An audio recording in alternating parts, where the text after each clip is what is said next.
Hoje é o primeiro dia dessa jornada nossa na Semana Santa. Iniciaremos com o Domingo de Ramos, a entrada triunfal de Jesus em Jerusalém. Bom, Domingo de Ramos, a entrada triunfal de Jesus. Hoje nós vamos falar sobre a entrada triunfal de Jesus, um momento glorioso que escondia uma dor profunda.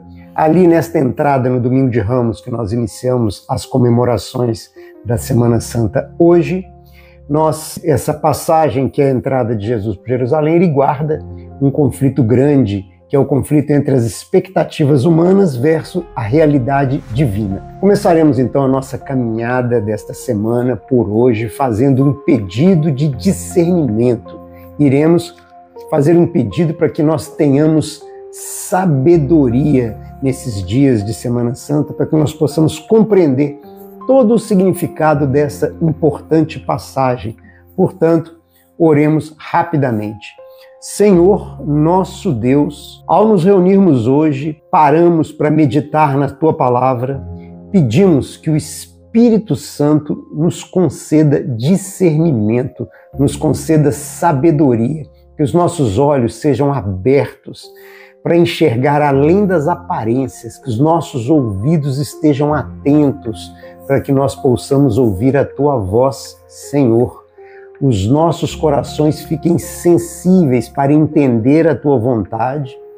Não queremos apenas ouvir, mas queremos hoje compreender profundamente o que o Senhor está nos mostrando hoje e o que o Senhor irá nos revelar durante toda esta Semana Santa que inicia nesse Domingo de Ramos.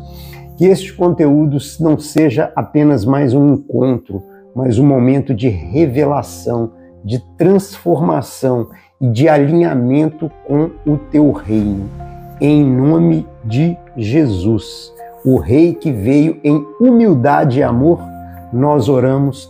Amém. Bem, faremos agora uma rápida leitura das passagens bíblicas de Mateus 21 e Lucas 19, que refletem esses dias. Como nós combinamos, nesses encontros da Páscoa, nós iremos fazer a leitura dos acontecimentos que ocorreram naqueles dias, para que nós possamos ir à crucificação e terminaremos esses nossos encontros com a ressurreição, domingo de Páscoa.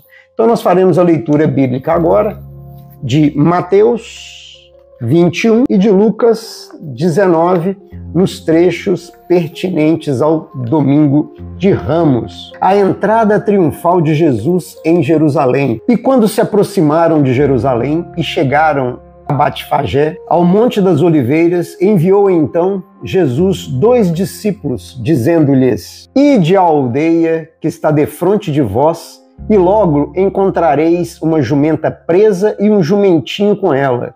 Desprendei-a e trazei-mo-nos. E, se alguém vos disser alguma coisa, direis que o Senhor precisa deles e logo os enviará. Ora, tudo isso aconteceu para que se cumprisse o que foi dito pelo profeta que diz: Dizei à filha de Sião: Eis que o teu rei aí te vem, humilde e assentado sobre uma jumenta e sobre um jumentinho, filho de animal de carga. E indo os discípulos e fazendo como Jesus lhe ordenara, trouxeram a jumentinha e o jumento, e sobre eles puseram as suas vestes e fizeram-no assentar em cima. E muitíssima gente estendia as suas vestes pelo caminho, e outros cortavam ramos de árvores e os espalhavam pelo caminho. E as multidões, tanto as que iam adiante como as que seguiam, clamavam dizendo: Hosana ao filho de Davi.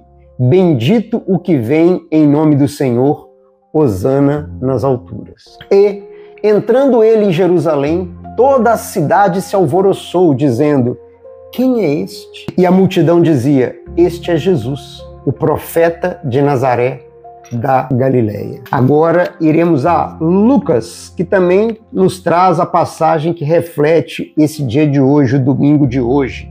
Lucas de 28 a 44. Embora os dois textos narrem o mesmo evento, eles apresentam focos que são complementares. A entrada triunfal, segundo Lucas, de Jesus em Jerusalém. E dito isto, ia caminhando adiante, subindo para Jerusalém. E aconteceu que, chegando perto de Betfagé e de Betânia, ao monte chamado das Oliveiras, mandou 2 de seus discípulos, dizendo: Ide à aldeia que está defronte, e aí, ao entrardes, achareis preso um jumentinho em que nenhum homem ainda montou. Soltai-o e trazei-o. E se alguém vos perguntar por que o soltais, assim lhe direis: porque o Senhor precisa dele. E indo, os que haviam sido mandados acharam os que lhe disseram. E, quando soltaram o jumentinho, seus donos lhe disseram: por que soltais o jumentinho? E eles responderam: o Senhor precisa dele. E trouxeram-no a Jesus e, lançando sobre o jumentinho as suas vestes, puseram Jesus em cima dele. E indo ele, estendiam no caminho as suas vestes. E quando já chegavam perto da descida do Monte das Oliveiras, toda a multidão dos discípulos, regozijando-se, começou a dar louvores a Deus em alta voz por todas as maravilhas que tinham visto, dizendo: Bendito o Rei que vem em nome do Senhor, paz no céu e glória nas alturas. E disseram-lhe, dentre a multidão, alguns dos fariseus: Mestre, repreenda os seus discípulos. E respondendo ele, disse-lhes, palavras do Senhor: Digo-vos que, se estes se calarem, as próprias pedras calarão. E, quando iam chegando, vendo a cidade, chorou sobre ela, dizendo, palavras do Senhor: se tu conhecestes também, ao menos neste teu dia, o que à tua paz pertence, mas, agora, isto está encoberto aos teus olhos.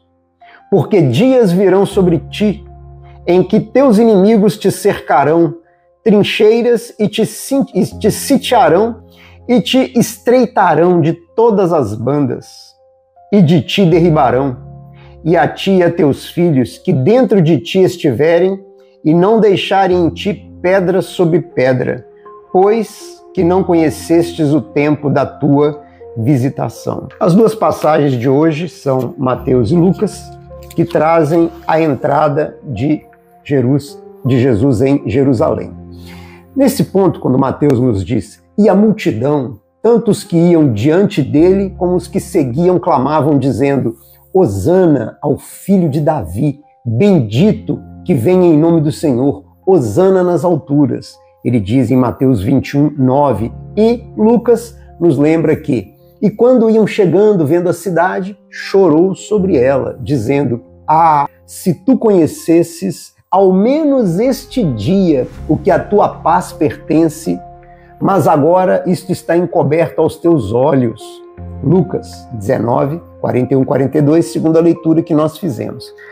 Qual a explicação para isso que você acabou de ouvir? Qual é a explicação para isso que você acabou de ouvir? Jesus entra em Jerusalém montado em um jumentinho, cumprindo a profecia de Zacarias 9:9. A multidão, ela o clamou como rei, mas ela não compreendeu que o seu reino era um reino espiritual. Ele, Jesus, chora sobre a cidade. Ele chora prevendo a sua rejeição e a destruição futura. Vamos entender, então, o contexto envolvido nessa passagem. Vamos aproveitar nesta Semana Santa, onde nós iniciamos com o Domingo de Ramos.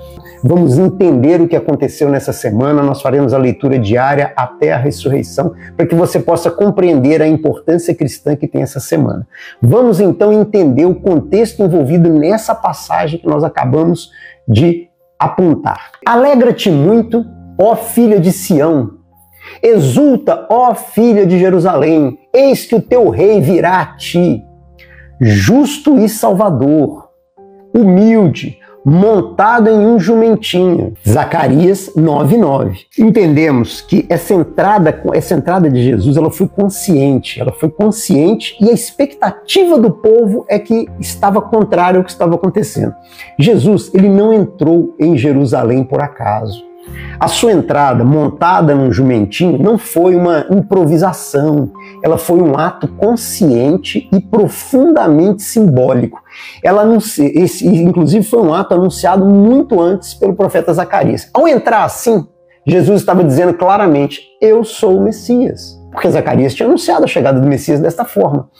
Então isso era muito simbólico que ele fizesse dessa forma. No entanto, o povo de Jerusalém estava cansado da opressão de Roma. Eles esperavam um outro tipo de Messias naquele momento. Eles ansiavam, né? Eles pretendiam, eles queriam, eles clamavam por um libertador político. Como isso na história se repete tanto, né? Como é que a gente vê que os tempos vão passando, o povo se esquece da força espiritual e da verdade que está do lado dele e fica clamando por um salvador político.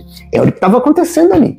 Então, no entanto, o povo em Jerusalém, ele estava cansado daquela opressão, no caso deles de Roma, e esperavam por um outro tipo de Messias. Eles ansiavam por um libertador político, um rei guerreiro que tirasse do jugo de Roma e que restaurasse o poder a Israel. Por isso, eles gritavam com entusiasmo, né? Hosana ao filho de Davi, segundo Mateus 21:9.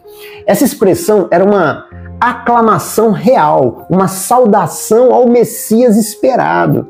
Mas eles não compreendiam a natureza do reino de Jesus. Eles não compreendiam a natureza do reino que Jesus estava inaugurando.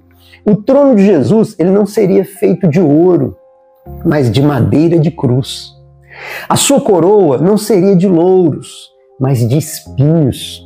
O seu exército não traria lanças, mas boas novas e paz. Jesus, ele entra em Jerusalém desta forma para cumprir a vontade do Pai, não para agradar as expectativas humanas. Ele é rei sim, mas ele é um rei espiritual que veio conquistar corações e não territórios. Aclamado como rei, mas incompreendido. É o que nós tiramos desta passagem do Domingo de Ramos, da entrada de Jesus em Jerusalém. Quando Jesus entrou em Jerusalém, montado humildemente em um jumentinho, a multidão começou a gritar: Hosana ao filho de Davi. Bendito o que vem em nome do Senhor. Hosana nas alturas. Mateus 21:9. Esse grito, ele não era qualquer coisa.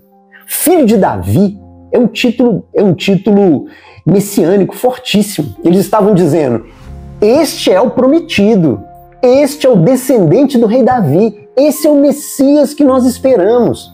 E a palavra Hosana, ela significa nos salve, nos ajude, por favor, né? Ela é um clamor de socorro, mas ela também é um grito de louvor. Era como se o povo naquele momento estivesse dizendo: salva-nos agora, ó Rei enviado por Deus. Esse era o Hosana nas alturas. Mas aqui é que está o drama. Eles acertaram no título de quem estava ali, mas eles erraram na intenção. Eles esperavam um rei que derrubasse Roma, mas Jesus veio para derrubar o pecado. Eles esperavam guerra contra o império, mas Jesus veio trazer paz ao coração. A multidão aclamou, mas ela não compreendeu. Louvou, mas não entendeu o rei. E hoje, nos dias de hoje, será que nós também gritamos Hosana por aí? Será que nós nos reunimos em multidão muitas vezes gritando Hosana, querendo apenas que Jesus, às vezes no nosso íntimo, queremos apenas que Jesus resolva os nossos problemas, sem permitir que ele reine de verdade sobre as nossas vidas? É até hoje errado essa expectativa. A multidão, ela quer um libertador político, ela quer um político que a liberte. Mas Jesus vai para a cruz. A multidão que recebeu Jesus em Jerusalém, ela estava cheia de entusiasmo. Eles estendiam as suas capas, as suas roupas pelo chão, eles agitavam ramos de palmeiras, gritando Hosana ao filho de Davi. Mas o que eles realmente esperavam? Eles queriam um libertador político, um rei poderoso que se lançasse contra Roma, que tirasse o povo da opressão do Império Romano que estava ali. Eles queriam o resgate da glória de Israel, como nos tempos de Davi e Salomão. Eles não estavam errados em reconhecer Jesus como Messias. Eles estavam certos, mas eles estavam equivocados sobre o tipo de Messias que ele era. Eles queriam espada, exército e trono. Jesus veio com paz, doçura e cruz. Eles queriam que ele subisse ao palácio de Herodes, mas ele subiu ao Calvário. Eles esperavam um rei que derrubasse Roma, mas receberam um Salvador que derrotaria o pecado e a morte morte, entregando a sua vida por amor. A aclamação da multidão era baseada na esperança de uma vitória imediata terrena contra aquela Roma opressiva que estava ali do lado. Mas Jesus oferecia uma vitória eterna e espiritual. E isso é muito sério, porque muitos hoje ainda fazem o mesmo. Muitos hoje ainda se equivocam da mesma maneira.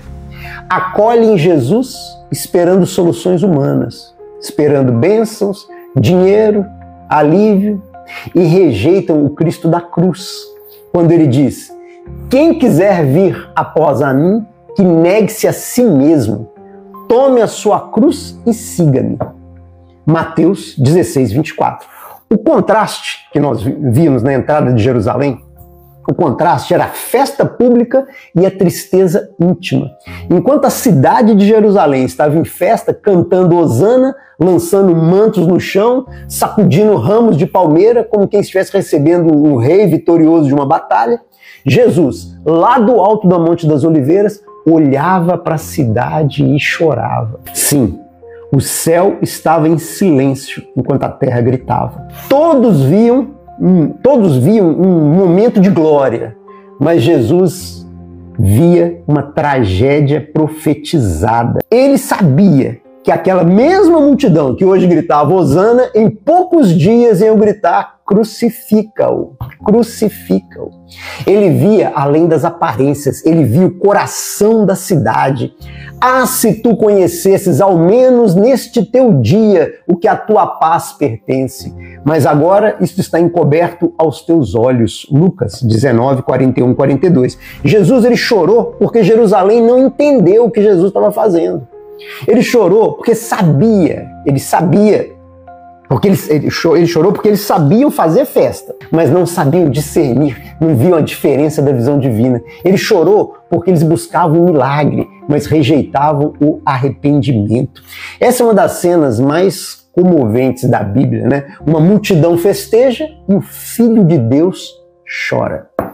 E ele não chora por si, ele chora por eles. E hoje em dia, como é que são as coisas? Quantos hoje vivem como vivia Jerusalém? Felizes com bênçãos, animados nos cultos, emocionados nos louvores, mas espiritualmente cegos, insensíveis à visitação de Deus às suas próprias vidas privadas. Que essa mensagem ela desperte você sobre a atenção a isso, né? Que essa imagem de Jesus entrando em Jerusalém, ela nos desperte. Nem toda festa é sinal de salvação. Nem todo silêncio é ausência de Deus. Às vezes o céu chora enquanto a terra festeja. Devemos então refletir quantas vezes nós mesmos também celebramos Jesus quando achamos que ele fará o que nós queremos e nos afastamos quando ele faz o que nós verdadeiramente precisamos. Essa passagem que Jesus chora sobre a cidade, né? Ah, se tu conhecestes ao menos neste dia o que a tua paz pertence, mas agora isto está encoberto aos teus olhos, que Lucas nos traz em 19, 41, 42. Essas palavras, elas são um grito de dor divina. Jesus, ele está dizendo: Jerusalém, hoje é o teu dia. O céu desceu para você. A paz bateu à tua porta. O Messias chegou. O reino está entre vocês, mas vocês não percebem. É o que ele está tentando nos dizer. Esse versículo ele revela o coração partido de Deus diante do povo cego espiritualmente. Eles queriam paz, mas rejeitavam o príncipe da paz. Eles queriam liberdade do povo romano, eles queriam liberdade, mas rejeitaram o único que podia verdadeiramente libertá-los. Nesta passagem que ele nos traz, né? Neste teu dia, cada pessoa, ela tem também, assim como Jerusalém teve o seu dia, cada pessoa tem o seu momento em que Deus se aproxima de maneira especial. Momentos de visitação, de chamado, de graça sendo estendida a você. Todos nós temos esses momentos. E a passagem que nos diz: o que a tua paz pertence? Jesus, ele não fala de uma paz política, ele não fala de uma paz de exército, nem de uma trégua de guerra, mas de uma paz verdadeira, reconciliação com Deus, cura da alma, salvação eterna. Mas agora isto está encoberto aos teus olhos. É o que diz a passagem. A maior tragédia não é a guerra. A maior tragédia não é a dor. A maior tragédia é a cegueira espiritual. É ter o Salvador diante de si e você não reconhecê-lo. Vamos aplicar isso nos dias de hoje. Vamos aplicar essa passagem no que acontece hoje. Quantas pessoas também estão vivendo o seu dia e não conseguem perceber? Quantos estão diante da palavra sendo pregado, ouvindo o chamado e ele já rapidinho passa e já está indo para outra coisa porque ele tem um almoço, hoje é domingo, ele está indo fazer outra coisa. Quantos Deus não tem? Você acha que realmente é aleatório você entrar em algum local onde a palavra está sendo dita? Quem te garante que isso não está sendo dito para você? E você passa rapidamente por aquilo e não está vendo o que está acontecendo? Quantos estão diante da palavra, ouvindo um chamado, sentindo Deus falar, mas continua distraído, endurecido, com os olhos encobertos, o dedinho subindo a tela? Hoje pode ser o seu dia de paz, mas será que você está reconhecendo isso? Será que você reconheceria? Será que você está reconhecendo Ele ao seu lado? Você já refletiu, nessas passagens que nós falamos sobre a entrada de Jesus em Jerusalém, você já refletiu que a dor de Jesus não era a cruz, não era a cruz que estava por vir, e sim a cegueira do povo de não conseguir enxergar? Quando Jesus se aproxima de Jerusalém e contempla a cidade, ele chora. Mas repare, ele não chora pela cruz que o espera. Ele não chora pelos pregos, nem pela coroa de espinhos, nem pela dor física que ele enfrentaria. Jesus não chorou por si, ele chorou por eles. O que partiu o coração de Jesus foi a cegueira espiritual de um povo que tinha tudo diante dos olhos, exatamente como você está tendo agora, tudo diante dos teus olhos, e não enxergava, Ah, se tu conhecesses, Lucas 19:42, essa é a dor do amor rejeitado, do cuidado ignorado, da salvação oferecida e recusada. Jerusalém era a cidade onde o templo de Deus estava, onde as escrituras eram lidas, onde os líderes religiosos falavam diariamente do Messias. Mas quando o Messias veio, quando o próprio Messias chega, eles não reconhecem. Jesus chorou por causa da incredulidade.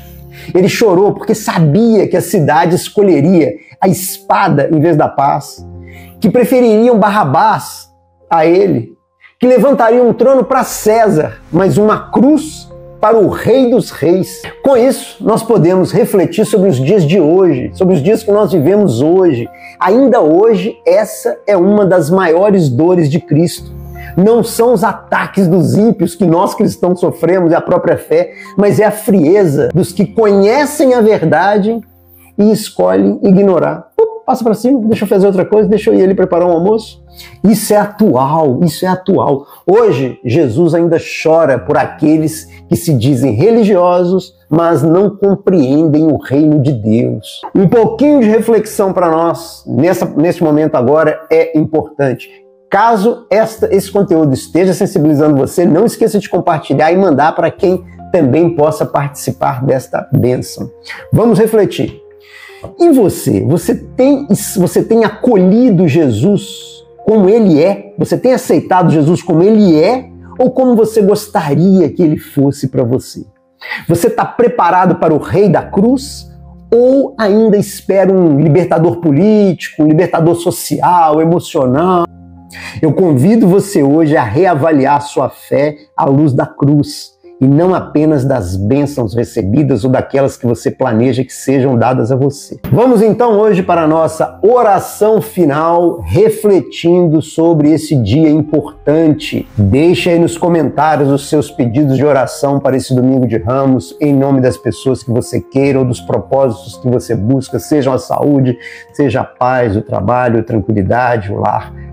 Pode deixar os seus pedidos diante da nossa oração, porque a nossa oração e a nossa comunhão irá ajudar a encaminhar os seus pedidos. A oração de hoje será o arrependimento, o entendimento espiritual e a entrega ao verdadeiro Rei. Oremos juntos neste domingo de Ramos. Senhor Jesus, hoje entendemos que a verdadeira paz não está nas coisas desse mundo, mas em Ti. Perdoa-nos por tantas vezes gritarmos hosana com os lábios, mas te rejeitarmos com as nossas escolhas diárias. Perdoa-nos, Senhor, por buscarmos bênçãos e não o Senhor da bênção, porque queremos soluções rápidas, porque ignoramos o teu reino eterno. Hoje nos arrependemos de coração sincero. Tire a venda dos nossos olhos espirituais, que nós possamos reconhecer o tempo da tua visitação em nossas vidas. Dá-nos entendimento, dá-nos sabedoria, discernimento, dá-nos sensibilidade, que vejamos além das aparências, que consigamos enxergar além das emoções e entremos na verdade do teu propósito, Senhor. Nós te entregamos o trono do nosso coração. Reina, Jesus, não como um rei político, mas como um rei da nossa alma. Reina sobre a minha casa, reine sobre a nossa casa, reine sobre a nossa mente, reine sobre os nossos desejos, para que façamos as escolhas certas nesse domingo, toda vez que tivermos que decidir. Não queremos ser como foi a cidade de Jerusalém, que te celebrou num dia e te crucificou no outro. Queremos ser os teus discípulos, mesmo na hora da cruz. Seja feita a tua vontade e venha, Senhor, o teu reino. Em teu nome santo e verdadeiro nós oramos hoje, neste domingo de manhã. Amém. E se esse conteúdo fez sentido para você, curta, comente, compartilhe. Encaminhamos a Deus, encaminhamos ao Espírito Santo os teus pedidos colocados aqui nos nossos comentários ou aqueles que em silêncio você pensou com seu coração sobre eles. E você é muito bem-vindo aqui. E saiba que, enquanto eu estiver respirando, eu estarei aqui falando de Deus. E enquanto você estiver respirando, é porque Deus tem um propósito para você. Siga em fé e leia a Bíblia.